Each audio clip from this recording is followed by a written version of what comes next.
You know, there is a curious and wonderful resonance that arises when two beings who have truly woken from the dream of the separate self encounter one another.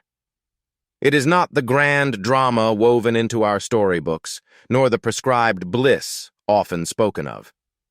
It is something far quieter, like the stillness of a deep pool, and in its own way, more profoundly beautiful than any pattern we have been taught to expect.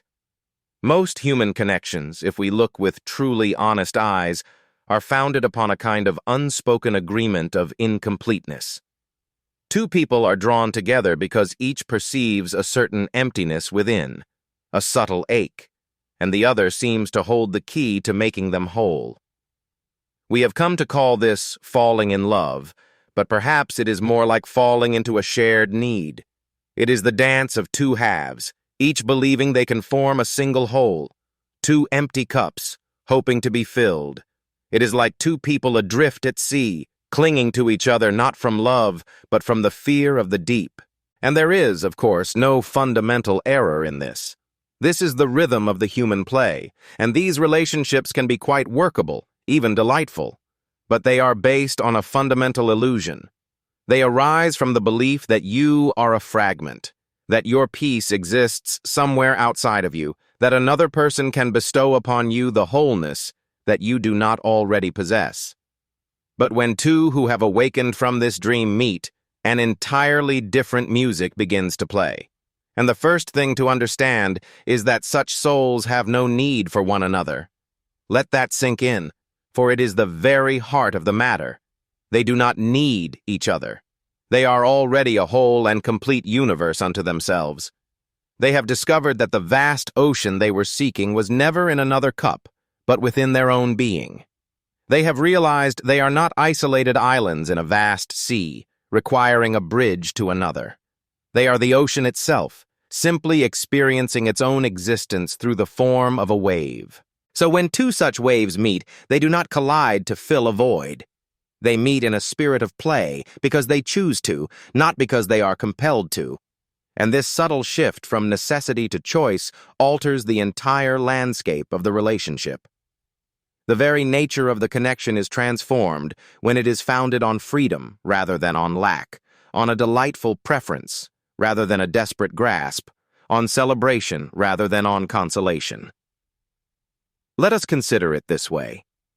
When you are truly deeply hungry, you consume without awareness, a frantic attempt to fill a void that is not there. But when you arrive from a place of wholeness, from a deep sense of inner contentment, then any choice to partake becomes a dance of pure sensation, a tasting of each subtle note, an appreciation of every form and feeling, a celebration of the act itself, not as a remedy for lack. And so it is, when two currents of awareness meet. There is no game of utility, no subtle attempt to extract some kind of essence from the other. There is no need to mend a sense of incompletion.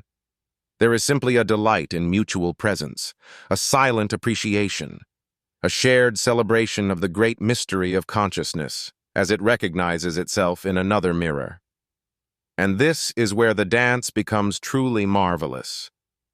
For when neither being is defined by a need for the other, when neither is clinging or grasping or making a subtle demand, a profound spaciousness opens within the connection, a quality of freedom that remains a secret to the ordinary way of relationship. Each person is a river, utterly free to follow their own course, to change, to deepen, to flow. The illusion of ownership dissolves, and with it, the fear of loss, the frantic urge to control or to shape the other into a fixed image held only in the mind. When one clear awareness beholds another, it is not seeing someone to make it complete. It is seeing the entire universe gazing back from another's eyes. There is a profound recognition that the very consciousness that animates that other form is the same light that looks out from one's own. It is the one great self, dreaming itself into being from two distinct perspectives, playing a marvelous cosmic game of peekaboo. And this knowing gives rise to an intimacy of a truly different order. It is not the desperate, clinging intimacy of two people who are terrified of the silence of being alone. Nor is it the feverish intensity of two egos trying to merge and thereby lose themselves. No, it is something altogether more spacious, more profoundly at ease. It is the intimacy of two master dancers, whose trust is so complete they need not hold on to find their balance, who can flow in their own unique rhythm, yet remain in perfect, unspoken harmony. Now let us consider what does not arise when two such streams of awareness converge. There is an absence of what we call drama. Oh, there may be great passion, a profound intensity, but not the drama born of the restless mind. There are no games to be played, no hidden rules. The subtle games of the mind cease. The push and pull for control dissolves. There is no frantic effort to sculpt the other, for both have seen through the grand illusion of the ego. They are not playing that particular game with one another. The shadow of jealousy finds no ground, or if it appears, it is not a clinging vine.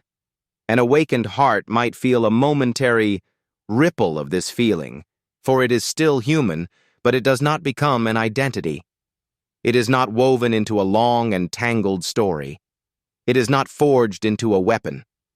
It is seen for what it is, a passing cloud in the vast sky of being, a wave on the ocean of awareness, and nothing more. The deep fear of being left alone vanishes because the one who is awake knows that true separation is impossible. They understand that even if a form walks away, they remain utterly complete, forever whole, a part of the universe itself. A season of sadness may arise when a connection changes its form, but it is not the existential dread that comes from believing you have lost a vital fragment of your own being. And here, we come to the heart of the matter. There is no grasping, no attempt to possess the other. The awakened spirit understands that you can no more possess another being than you can possess the wind, the ocean, or the sky.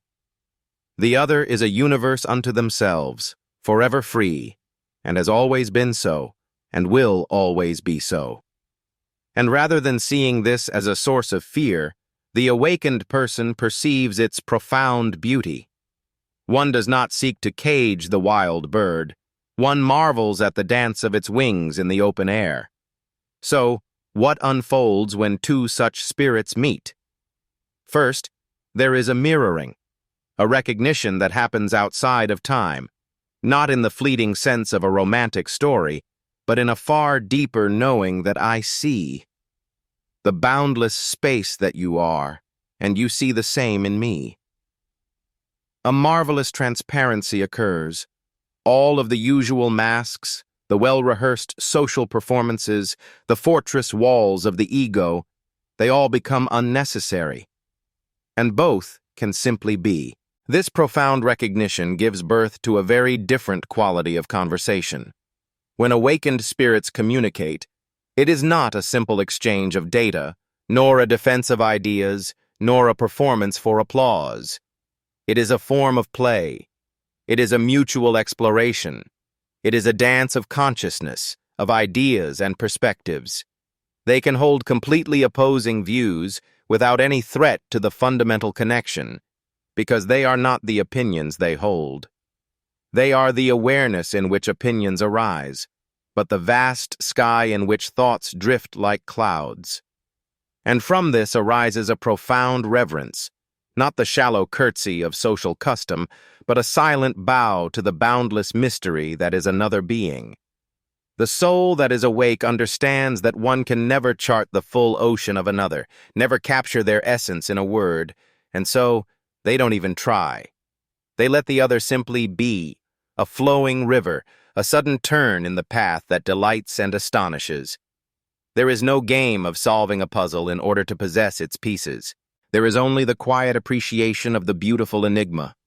And when two such souls meet, the space between them fills with a silence that breathes. There is no compulsion to shatter the stillness with chatter. They rest, simply, in the shared space of being. This is not an empty silence, a void to be feared. It is a plenum, vibrant and alive. For they are communicating on a current that flows far beneath the surface of speech. It is awareness, delighting in awareness. And so, when words do arise, they are received into a stillness, a listening so total it is almost unheard of in our world. One is not merely rehearsing a reply, not passing the sound through a filter of self, through preconceived notions.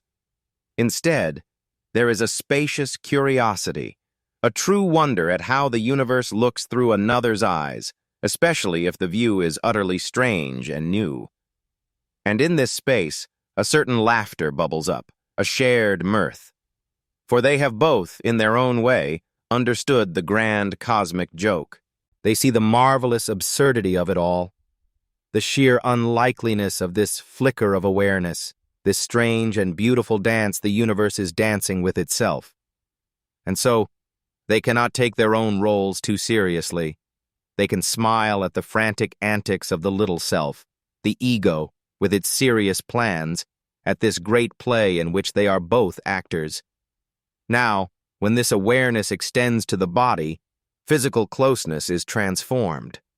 It is no longer a matter of grasping, of need, of seeking approval. It is not the act of using another's form as a means to an end, a way to paper over a feeling of lack. It becomes a celebration, a dance, a delightful game. It is the universe, exploring its own sensitivity through the medium of flesh. The need to perform vanishes, for who is there to impress? What is there to prove? The feeling of separation dissolves, because both are utterly here, now, fully awake to the texture of this very moment. And in this, something quite curious reveals itself. Awakened spirits can be together or apart with a wonderful ease, for they do not grasp at togetherness. They see that both nearness and distance hold their own unique wisdom, that the silence between two notes can be as profound as the chord they create together. Space is given freely, for it is not a sign of rejection, and they can come together without the illusion of possession. A natural cadence flows through their connection, like the gentle rhythm of breathing in and breathing out, a flowing together and a drifting apart, like the tide upon the shore. And neither of these movements is considered better or worse. So when disagreements appear, as they must, even in the clearest of waters, they are met in a wholly different way. The need to be right dissolves. The game of winning is simply not played. Both become more curious about understanding than in being understood, more invested in finding harmony than in claiming victory. They can see their own errors without it shattering the mirror of self. An apology can be offered as a gift, with no trace of resentment. Forgiveness is given freely, for there is no ledger being kept. And from this, a deep generosity blossoms. Not the calculated generosity of one who is bartering for love, but the natural overflowing of a cup that is already full to the brim. An awakened soul shares its light because it is a joy to shine, not to receive something in return. They celebrate the other's journey of becoming, even when that journey leads them down a path that diverges. They wish for the other to be utterly themselves, even if that means their true self must grow beyond the garden of the relationship. And this, you see, reveals a most crucial insight. When two who are awake meet, they understand the river of their connection may not flow forever, and they are at peace with this. They do not try to build a dam around the moment, to make it permanent, to guarantee it will last until the final sunset. They simply dance to the music that is playing now, completely present, without casting shadows from the past or future. And in this, a wonderful paradox unfolds. This very lightness of being, this lack of grasping, often allows the connection to flow longer and carve deeper channels than any bond built upon the bedrock of need and fear. There is a quality of surrender woven into this tapestry, not the surrender of one will to another, but a mutual surrender to the great mystery that flows through all things. They are allowing life to express itself through them, to sing its song through their shared silence. They are not trying to force the river to be anything other than what it is.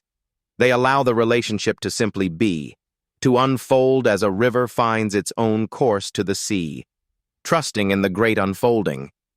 When such beings meet, they become mirrors for the light within one another. But not by chipping away at the stone, but by simply letting the other's true form be seen.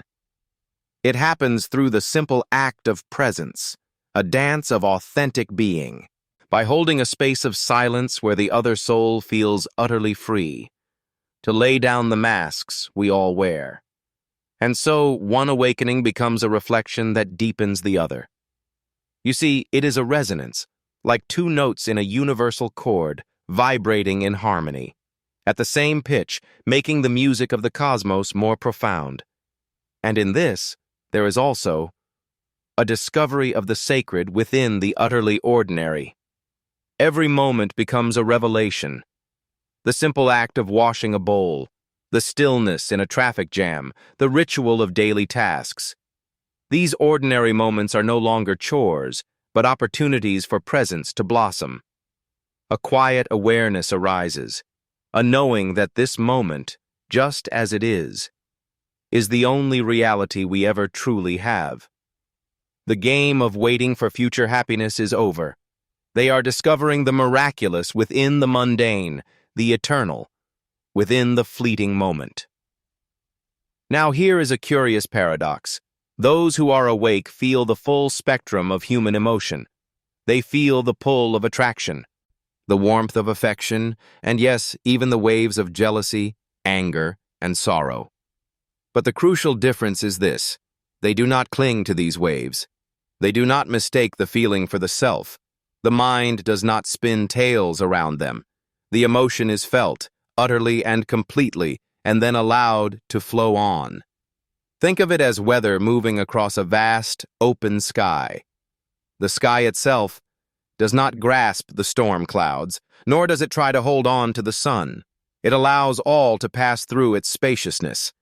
And so, when two such open skies meet, they recognize that their union is not for personal gain. It is not a quest to complete a puzzle or to extract happiness from another. It is for something far grander. It is consciousness itself playing a game of discovery. It is the universe wishing to know itself through the mirror of relationship. It is life, expressing its boundless nature in the dance of two who have remembered the dreamer of the dream. There is a wonderful Zen saying, "Before enlightenment, chop wood. Carry water. After enlightenment, chop wood, carry water." And so it is with this dance of relationship. Before one awakens, one is in a relationship with another. After one awakens, one is in a relationship with another. The outward form of the dance may appear unchanged, and yet the inner landscape, the very texture of experience, is utterly transformed. This awakened way of relating is not a life without its storms. The currents of daily living still flow, with their differences to bridge and their gentle adjustments. But these currents are no longer perceived as problems. They are seen as invitations. Invitations to a deeper knowing, a vaster wisdom, a more complete arrival in the now. Every ripple of difficulty becomes a quiet teacher. Every conflict, a doorway to a wider sky of consciousness. And here, in this space, is something truly wonderful. When two who are awake to themselves come together, they create a resonance that touches all who enter it. Their shared presence has a certain music that others can feel, even without the words to name it. It is a stillness that is alive, a joy that is not loud, but deep. It is a love that does not grasp, but radiates outward, touching all it meets. It is a silent invitation for others to remember their own vast nature. This is the meeting of two conscious beings, not the fireworks and drama of a love built on clinging, but something of an entirely different order, something far more real. It is a meeting of two who have remembered what they are, who see the universe looking back in each other's eyes. They can join in the great dance, moving in harmony without colliding. Here is the great secret: to be utterly together, and yet perfectly free. It is a union born not from lack, but from fullness, not of possessing, but of beholding. It is founded not on fear, but on trust, not on becoming, but on simply being. And in this shared being, this mutual recognition, this dance of consciousness with itself, a marvelous truth comes to light. That love is not a bridge built between two separate islands, but the sudden joyful realization that it is all one ocean. There was never a separation to begin with, and there never could be.